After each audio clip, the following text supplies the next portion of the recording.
crawl, which is, it says on the poster, does for alligators what Jaws did for sharks, in the same way that, Ghost in the Darkness was sold as Jaws with claws, and Piranha was, well, Jaws with piranhas, wasn't it?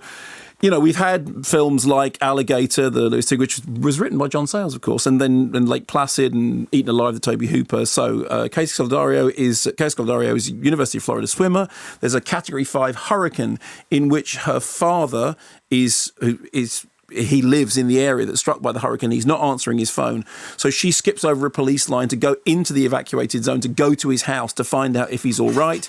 She gets there and finds that the waters have risen, the house has been, flooded, and he's in the basement. Why is he in the basement? Because there's a bunch of alligators around.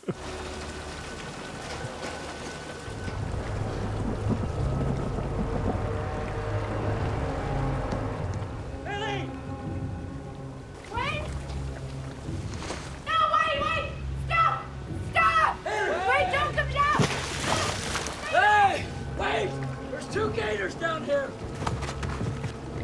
Okay, hold on. Don't move, hold on. Come here, Pete. Need your coffee?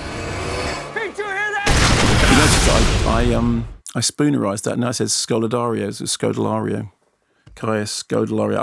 Anyway, fine. Happens to the best of us, yeah, and the worst of us. Yes. Anyway, so essentially, this is directed by Alexandre Ayer, who's made a number of films, but my favourite was always Switchblade Romance, Haute Tension. He also did the remake of Hills Have Eyes, and it's written by Michael and Sean Rasmussen, produced by Sam Raimi through his Ghost House Pictures label. And it cost something like 13 million, and it's taken something like 65. So expect to see Crawl 2 this time. It's personal. And the reason I think it's done that is because it is a very solid nuts and bolts, Predator on the loose movie. And the leads are likable. I mean, I have to say, I was watching it, I was thinking about, there was a film called Bait, not the Mark Jenkins film Bait, which is coming out next week, which is genius. But a film called Bait, which came out in 2012, in which a tsunami puts a bunch of sharks in a supermarket, and it's so sharks in which was actually kind of really good, fun film, and I enjoyed it. It didn't get particularly well reviewed, but I really liked it. I was remembering that while I was watching. Is that quite Sharknado-ish? No, Sharknadoes are just rubbish. Right, the most recent one is. There's Shark Exorcist, isn't there? For which the tagline, the tagline's the only thing. For which the tagline is, "We're going to need a bigger cross." That's literally, that's the only thing you need to know. But in the case of this, it is absolutely nuts and bolts, solidly put together. They're in the basement. There's a bunch of water. There's a bunch of alligators. They've got to pull together to get away from the alligators. The alligators are going to try and eat them. And, we said the thing about, Jaws is not about shark. This is about alligators.